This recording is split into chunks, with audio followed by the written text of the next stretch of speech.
Rusia asegura que está lista la primera vacuna contra el coronavirus.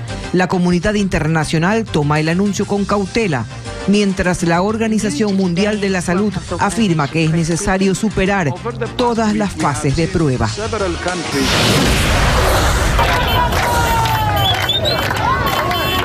Cierre de vías en Guayas y Los Ríos. Varios alcaldes exigen el pago de $1.200 millones que el gobierno central les debe a los municipios del país. La Corte Constitucional deja sin efecto el decreto presidencial que establecía el cobro anticipado del impuesto a la renta. Determina que la norma es inconstitucional. Miembros de la Agencia Metropolitana de Tránsito de Quito son investigados por supuestamente haber entregado identificaciones falsas de la DEA a 2 ciudadanos extranjeros. Uno de ellos fue asesinado en la cárcel. Continúa la búsqueda de 2 menores que se ahogaron en un canal de riego en el noroeste de Guayaquil. Las niñas vivían en la cooperativa Voluntad de Dios y decidieron bañarse en el lugar. La pandemia afectó las ventas de autos. Según la industria automotriz, hay una reducción de casi un 50% durante el primer semestre. En los deportes, el directorio de la Federación Ecuatoriana de Fútbol se reúne este martes. Los dirigentes podrían definir el nombre del nuevo técnico de la selección. Las noticias en Televistazo con Tania Tinoco y Gabriela Baer.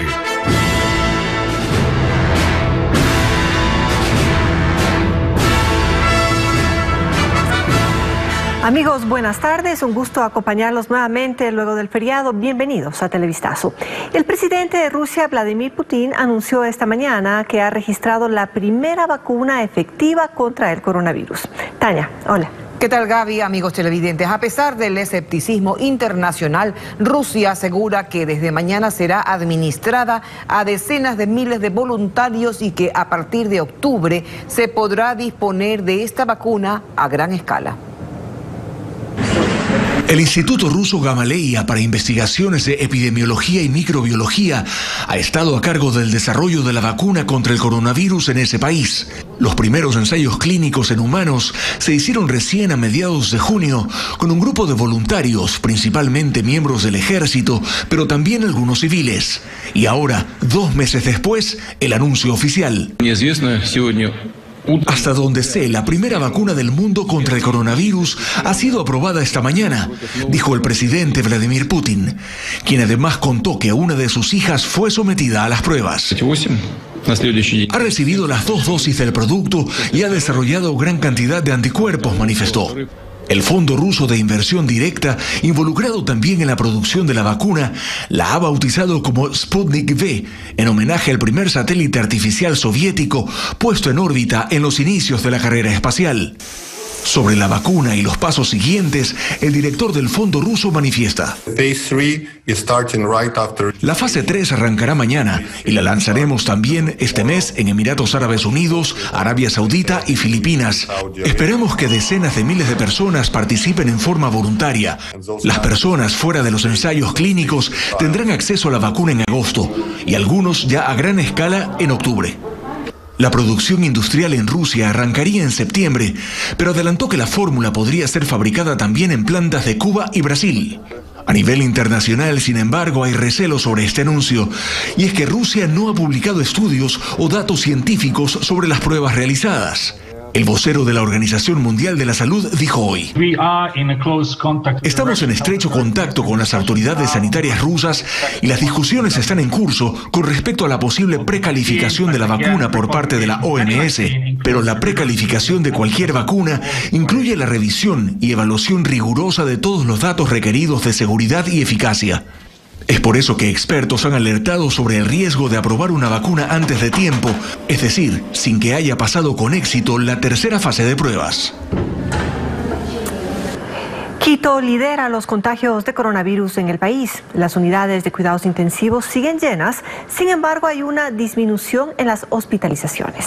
Andrea Marín está en el Hospital Bicentenario y preparó un informe. Andrea. En el Centro de Atención Temporal Bicentenario, la demanda de pacientes disminuyó respecto de las 2 últimas semanas. Actualmente hay 110 distribuidos en 4 áreas. Tenemos menos pacientes, han disminuido este fin de semana. Incluso las transferencias de hospitales han disminuido. El funcionario informó que han recibido nuevos equipos para cubrir la atención. Nos llegaron unos equipos, unos ventiladores mecánicos donados por el Ministerio de Salud y estamos con algunos equipos que donados por algunas fundaciones. Con esto nos ha permitido ya manejarnos en la sala de cuidados intermedios como una unidad de soporte interno. Actualmente solo hay 2 pacientes críticos intubados en espera de ser recibidos en una unidad de cuidados intensivos de alguna casa de salud. En esta semana arrancamos con 110 pacientes, pero esto es un número que no es fijo. Esto tiende a variar semana a semana, inclusive día a día varía este número. Aquí también hay una carpa instalada para recibir pacientes con problemas respiratorios. Llegan entre 30 y 40 por día. Esta es la información. Buenas tardes. Gracias, Andrea, por el informe. Alcaldes de varias provincias del país protagonizaron una manifestación para reclamar el pago de 1.200 millones de dólares que el gobierno central les debe a los municipios del país por la asignación de sus recursos y la devolución del IVA. Diego Cuenca nos informa que varios cerraron carreteras por cerca de 2 horas en señal de protesta. Eran las 7 de la mañana de este martes, cuando las maquinarias pesadas empezaron a cerrar la vía Daule-Santa Lucía. En ese momento empezó una manifestación que lideraban varios alcaldes de la provincia de Guayas. Reclaman las asignaciones económicas que el gobierno central les debe desde hace 4 meses. Bueno, esto es una decisión que hemos tomado todos los alcaldes de la región 5 y alcaldes del país. Solo al municipio de Santa Lucía se le deben más de 2.200.000 de 4 meses. El cierre de la carretera duró cerca de 2 horas, causando largas filas de vehículos que no podían circular mientras la policía tomaba el control de la situación. Algo similar ocurrió en la vía Juján-Yaguachi, en el sector de la T de Milagro, en Guayas. Ahí protestaron empleados municipales quienes dicen estar impagos como consecuencia de la deuda que asciende a más de 1.200 millones de dólares, que el gobierno no ha pagado a los cantones del país. Y ahora se está pretendiendo reducir en un 20-25% las asignaciones que a nosotros nos corresponden. Luego de la protesta, los alcaldes de la zona 5 llegaron hasta esa unidad judicial en el cantón Daule, en Guayas. Aquí presentaron una acción de protección contra el ministro de Economía y Finanzas para exigir el pago de la deuda a 221 municipios del país. Inexplicablemente, el juez que conoce la causa la ha negado ya que manifiesta que no tiene competencia, sino que debe plantearse una acción de incumplimiento de la Corte Constitucional, lo cual lo respeto, pero no lo comparto. En ese momento, la preocupación aumentó en los representantes de la Asociación de Municipalidades Ecuatorianas. Dicen que sin recursos no pueden enfrentar ni la pandemia. Sobre todo los cantones pequeños que necesitamos del gobierno nacional. Ustedes comprenderán, estamos en una situación también de pandemia, estamos enfrentando la pandemia, lo hemos hecho, lo seguimos haciendo, pero necesitamos recursos. Los cierres viales se extendieron a la carretera Pueblo Viejo-Babahoyo, en la provincia de Los Ríos, para pedir que incluso les devuelvan el IVA a los municipios. Las protestas continuarán mañana en las mismas localidades. La Corte Constitucional echó abajo la intención del gobierno de cobrar un anticipo del impuesto a la renta a las empresas del país. El organismo declaró inconstitucional la decisión del Ejecutivo. Francisco Garcés con más detalles. Cobrar de forma anticipada el impuesto a la renta es inconstitucional. Así lo declaró la Corte Constitucional al analizar la decisión del presidente Lenín Moreno tomada a finales del mes pasado para hacer frente a la emergencia sanitaria.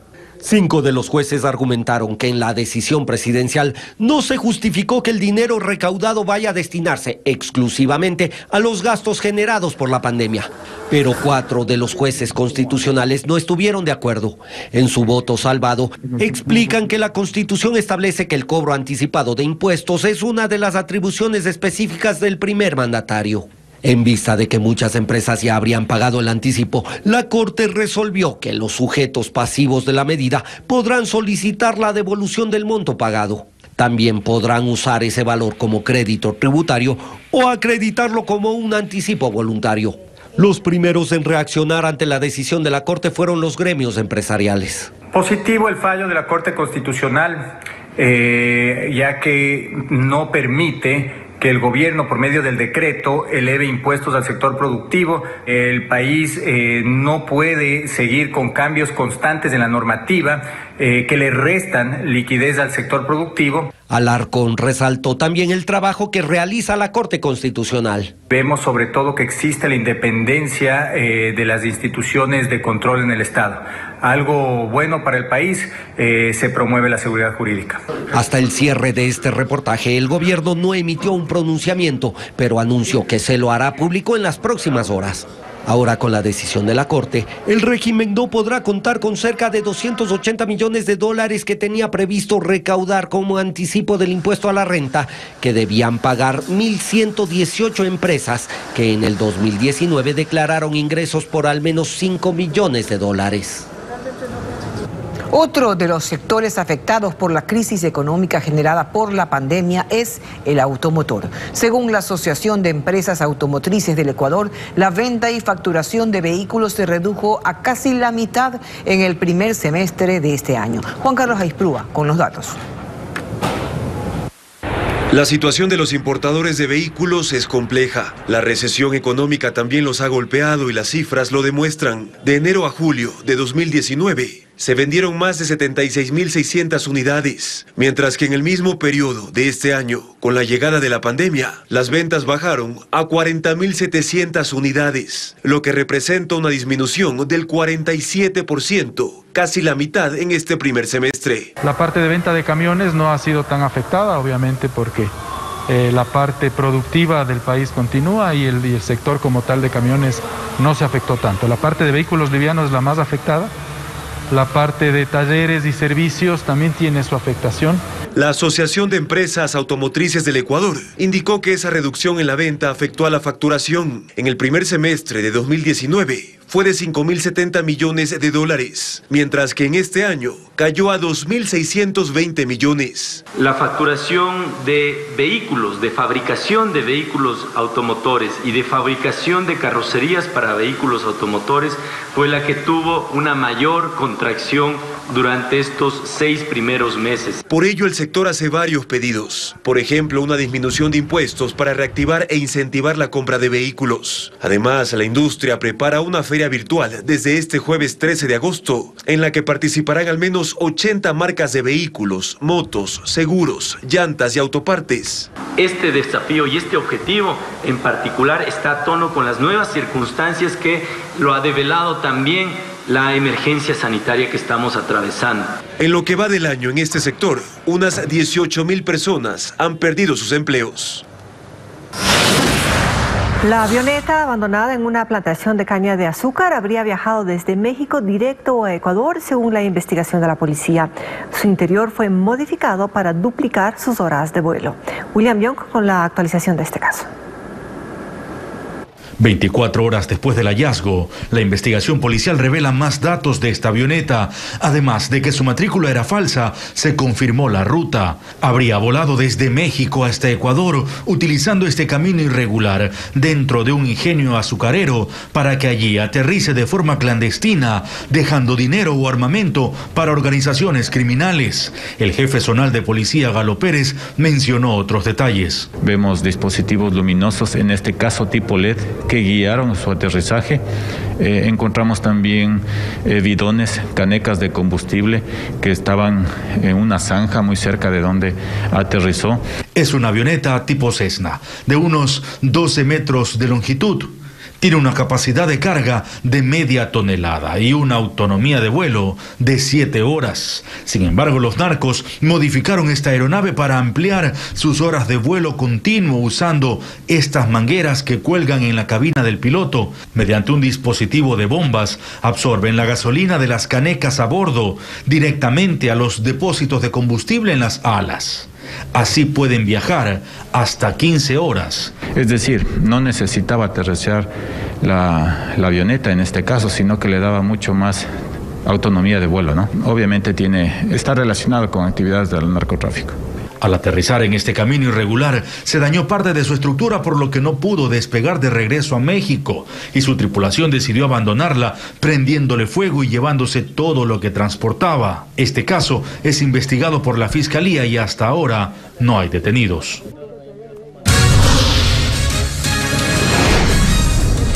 Vamos a la pausa y al regresar, equipos especiales intensifican la búsqueda de los cuerpos de 2 menores que se ahogaron en un canal de riego en Guayaquil.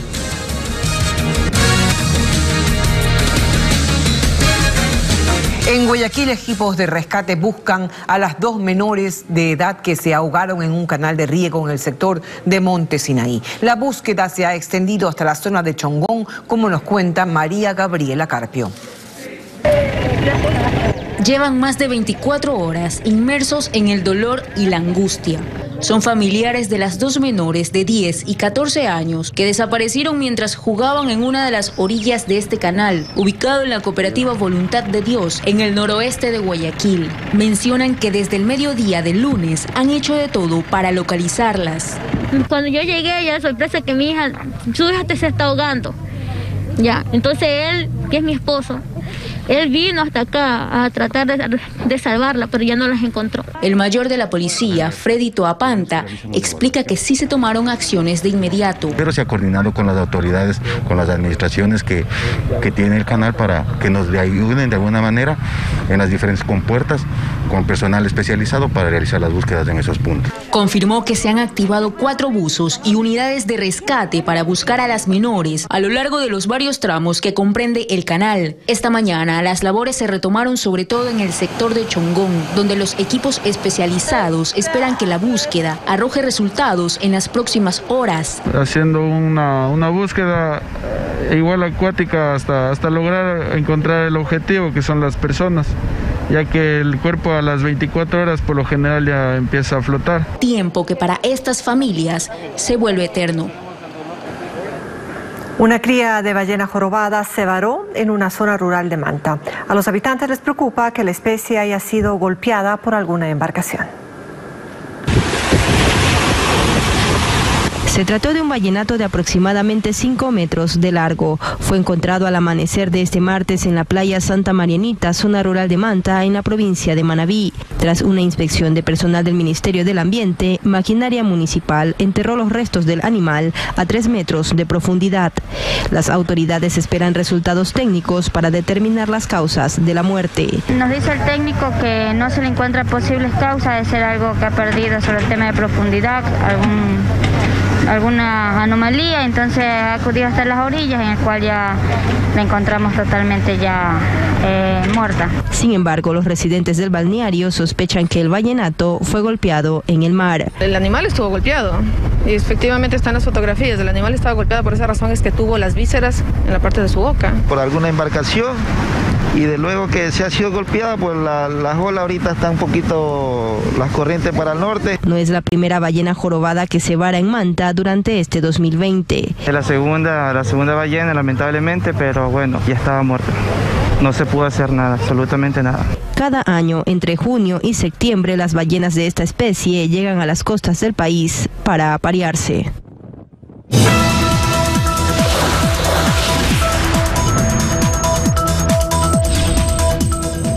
Un desastre ecológico se cierne sobre las Islas Mauricio en el Océano Índico.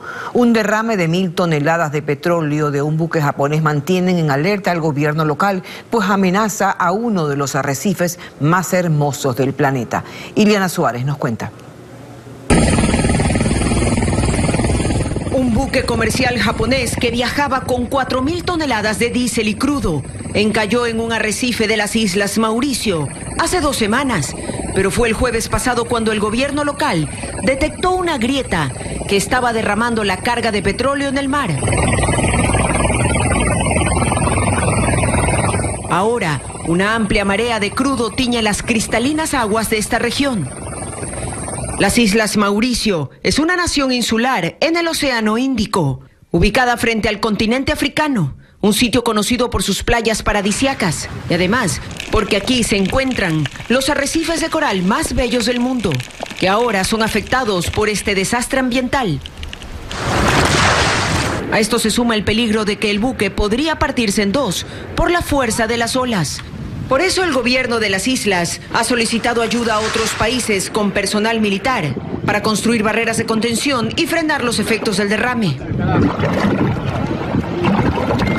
Las difíciles condiciones climáticas han obstaculizado los esfuerzos para bombear el petróleo restante fuera del buque.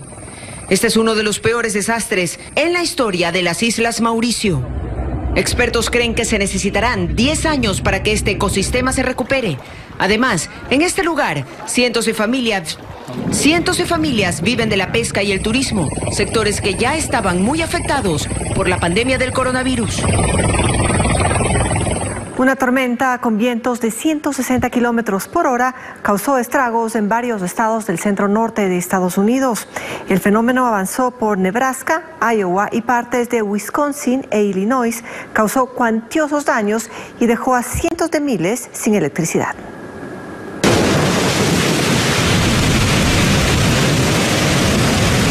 Con vientos similares a los de un huracán, esta particular tormenta avanzó en línea recta y golpeó con fuerza en Iowa y en el estado de Nebraska. A su paso, rompió árboles que cayeron en el camino, bloqueando el paso de vehículos. En varias casas de zonas rurales, la fuerza de los vientos hicieron volar trozos de madera que se clavaron como estacas en las paredes. También volcó tráilers y causó grandes daños a la propiedad. Empresas de almacenamiento de granos reportaron severos daños a sus instalaciones. A medida que la tormenta se movía a través de todo el estado de Iowa, dejaba escombros por calles y avenidas. Pero en la ciudad de Chicago, el tendido eléctrico afectó varios puntos de la ciudad y dejó a cientos de miles sin energía eléctrica. El fenómeno también alcanzó el estado de Wisconsin, donde su efecto fue debilitándose, aunque dejó severos daños en varias áreas.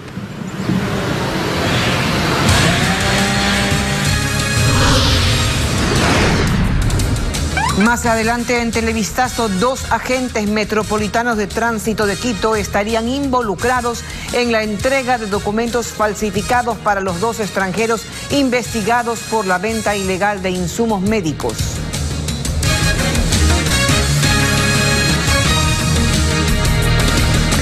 La Agencia Metropolitana de Tránsito anunció que está colaborando con las autoridades para determinar el presunto vínculo de 2 de sus agentes en la entrega de documentos falsificados a los 2 israelíes investigados por la venta ilegal de insumos médicos. Los 2 miembros de la AMT habrían sido parte de la caravana presidencial. Patricio Díaz con los detalles. El ex vicepresidente de la República, Otto Sonnenholzner, fue quien lo confirmó mediante su cuenta de Twitter. Ahí señaló, se están investigando a 2 motociclistas de la AMT, quienes eran parte de la caravana presidencial y tenían relación con los israelitas que también están siendo investigados.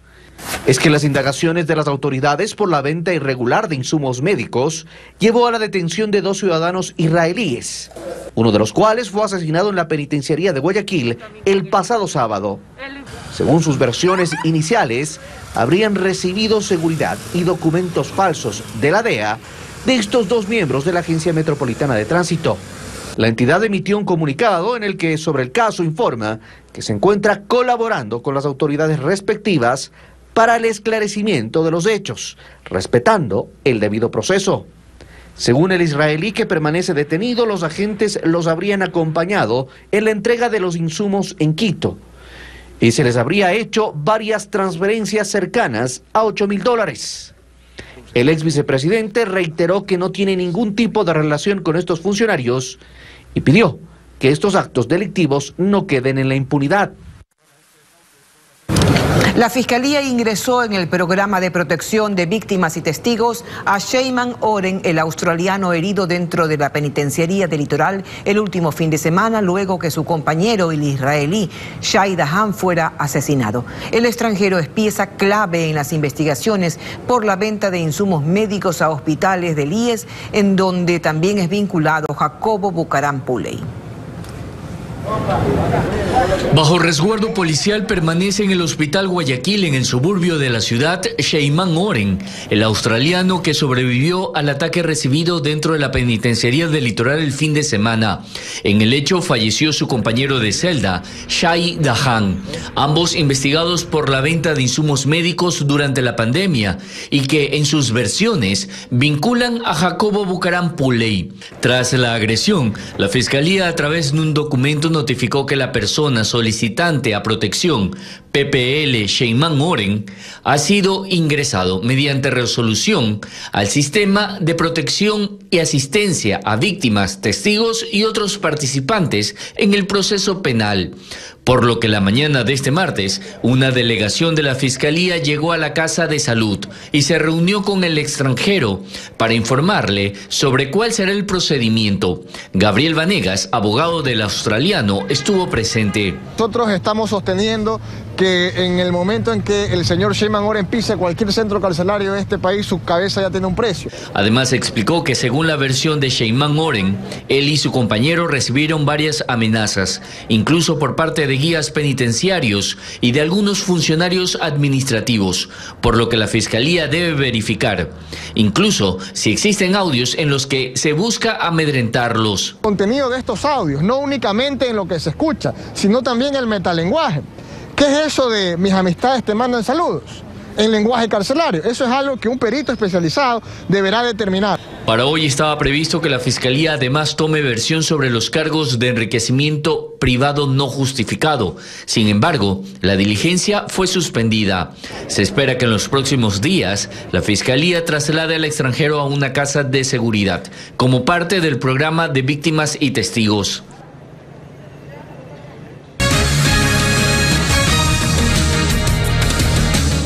3 son los nombres que disputarán la candidatura presidencial dentro del movimiento Pachacutic.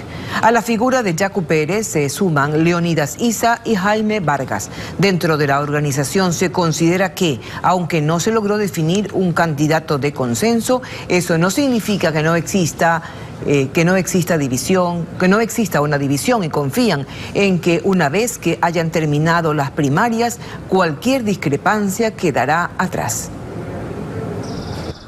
A medida que se acerca el día de las primarias en Pachacutic para definir a su candidato a la presidencia de la República, las cosas se van aclarando. En un primer momento se dijo que irían con candidato único, que sería Yacu Pérez, el prefecto de la SUAY. Ahora resulta que son 3. La del doctor Yacu Pérez, la del señor Leonidas Issa y la del señor Jaime Vargas. Son las 3 precandidaturas que están inscritos hasta este momento. Los 3 fueron inscritos ante el Tribunal Electoral de la organización política y dentro de 11 días resolverán quién mismo será el presidenciable. Hay diferencias, sí, pero esto no quita de que nosotros podamos acordar y llegar de manera consensuada al 22 de agosto, que son nuestras primarias internas. Si ese consenso no se da definitivamente, pues será la mayoría de la democracia interna quien tome la decisión. Yacu Pérez no habla de división, sino de diferencia de criterios y cree que eso después del 22 de agosto se acaba. Tiene claro también quiénes son los que están atrás de que él no sea candidato. Los que más interés tienen en que se caiga mi candidatura es el correísmo, porque nos tiene pavor, porque tenemos un crecimiento y saben que podemos nosotros llegar a ese espacio y con nosotros no habrá impunidad. Y si acaso resulta electo como candidato a la presidencia, Yacu ya tiene claro quién debería acompañarlo en la papeleta. Cree que no debe ser un indígena y entonces no será Leo. Ojalá sea una mujer, haremos todo lo posible para que sea una mujer y ojalá sea de la costa ecuatoriana. Los otros candidatos también esperan salir victoriosos de las primarias del 22 de agosto y es que desde el movimiento indígena se considera que hoy más que nunca pueden constituirse en la opción política que el país necesita.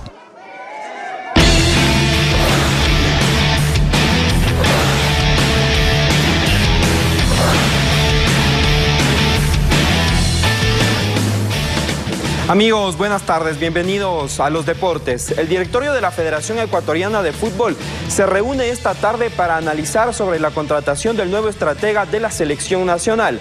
Varios profesionales de nuestro país analizan el momento de la tricolor. Veamos el informe. Hoy el directorio de Ecuafútbol podría resolver la contratación del nuevo estratega para la selección. Alex Aguinaga es uno de los candidatos. Pero sobre todo mucho trabajo, porque en esta selección que no existe todavía, hay que arrancar desde las bases, hay que comenzar nuevamente de cero. Carlos Tenorio, mundialista y jugador histórico, cree que es el momento para un cuerpo técnico nacional. Pero sí es el momento. ¿Es el momento para qué? Para retomar una identidad, una confianza, hablar un mismo idioma. ¿Y qué más que se empiece desde casa adentro? Octavio Zambrano menciona que podría cumplir las funciones de director deportivo. Para mí sería un honor. Conocen de mi capacidad, creo que están al tanto de lo que yo he logrado fuera del país. Los vocales suplentes asumirán la titularidad y ocuparán el lugar de los dirigentes sancionados para la reunión de esta tarde. Y ahora les contamos que comenzó la fase decisiva de la Europa League en una sola sede y con partidos únicos. Manchester United e Inter de Milán clasificaron a la siguiente fase del torneo. Revisemos los goles. En breve estará con nosotros el director del Servicio Nacional de Atención a Privados de Libertad, Edmundo Moncayo, para hablarnos sobre los últimos asesinatos registrados en el sistema penitenciario. Ya regresamos, sí, en nuestra sintonía.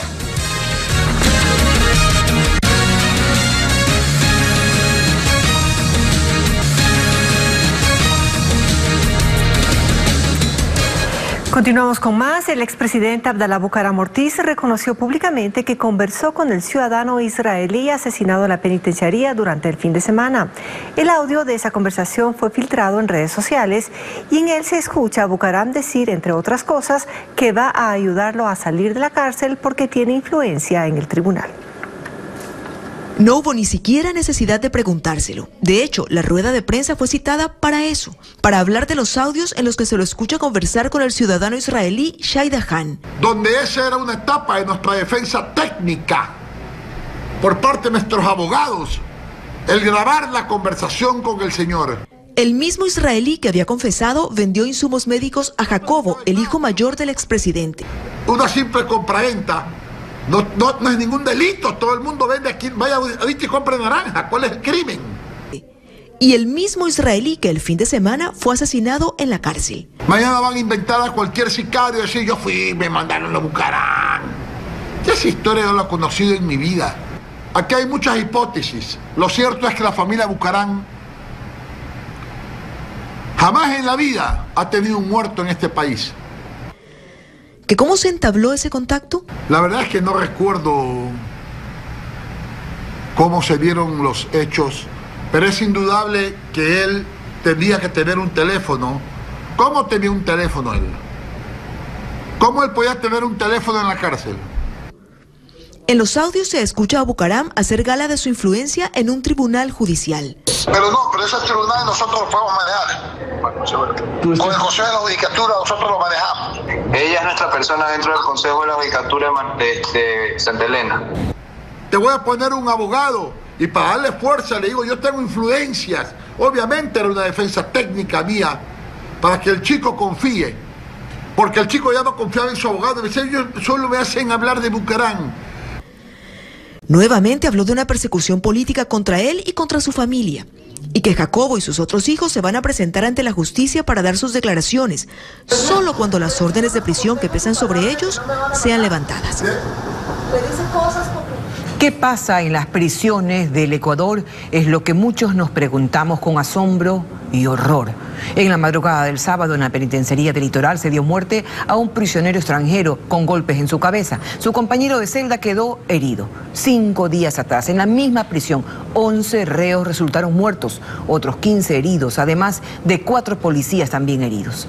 Nos acompaña desde los estudios de Ecuavisa en Quito el director del Servicio Nacional Integral de Atención a Privados de la Libertad, el general Edmundo Moncayo. Gracias por acompañarnos, general.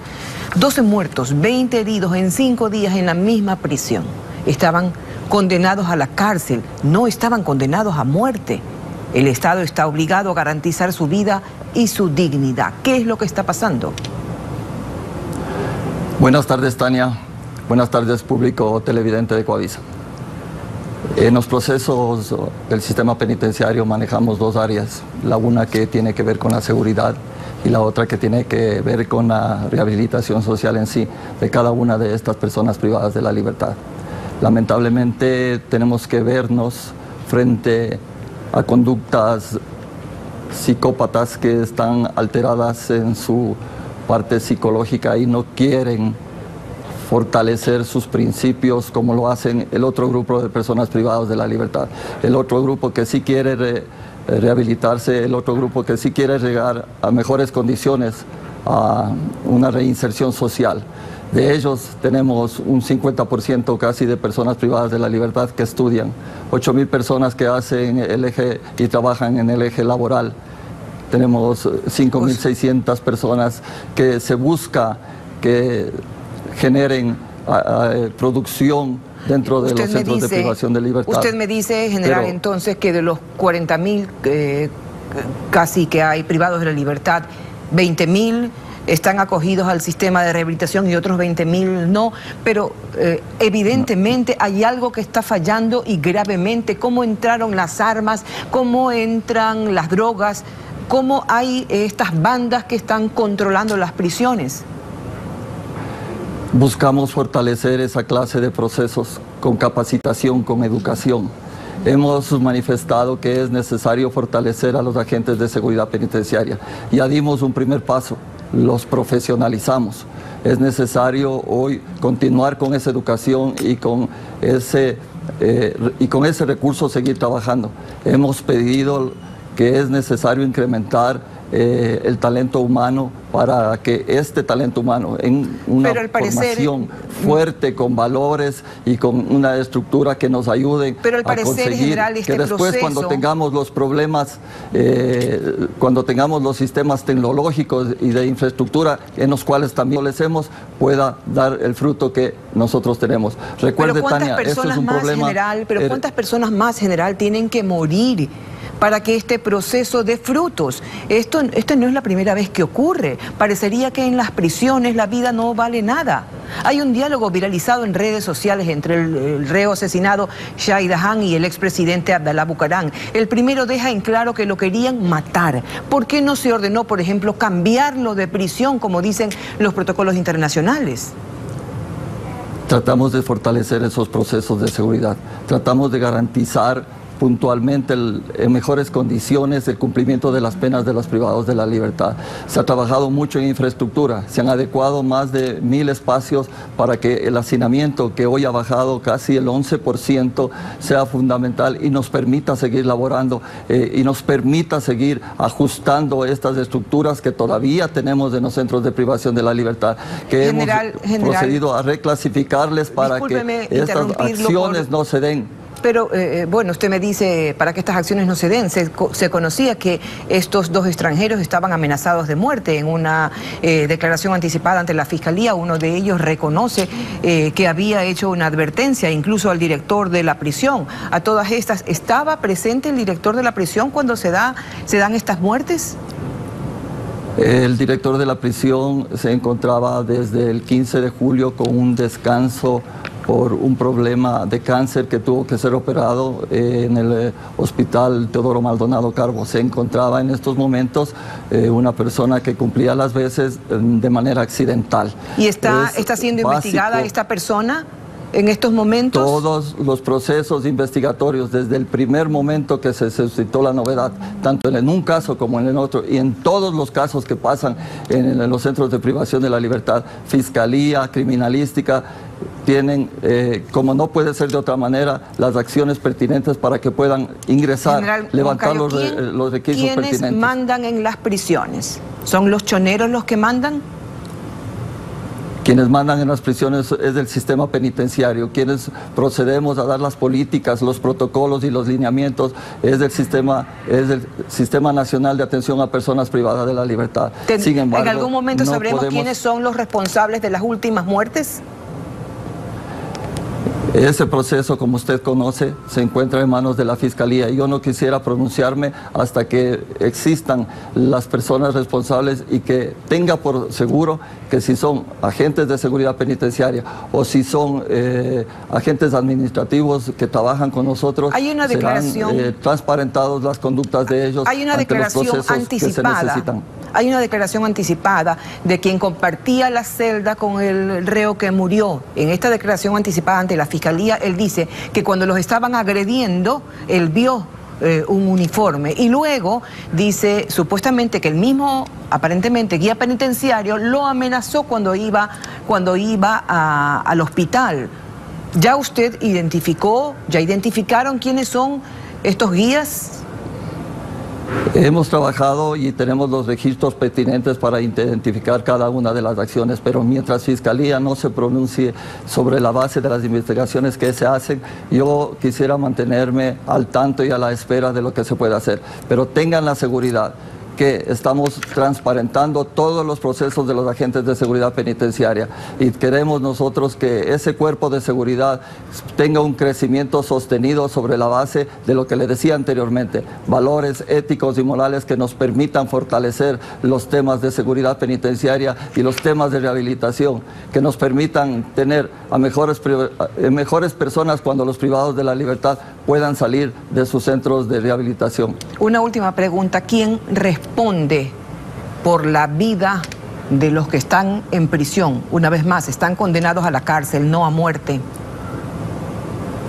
Esperemos que las investigaciones que se realicen puedan darnos esa respuesta. Son las personas que cometen este tipo de actos, elementos intransigentes que no quieren aceptar que sufrieron una pena y que el cumplimiento de esta de la mejor manera, como lo hacen otros privados de la libertad que a su debido tiempo entregaron cofres mortuorios para la ciudad de Guayaquil, que a su debido tiempo entregaron mascarillas, que ponen su granito de arena para mejorar las condiciones y para ver que en los centros de privación de la libertad no todo es malo.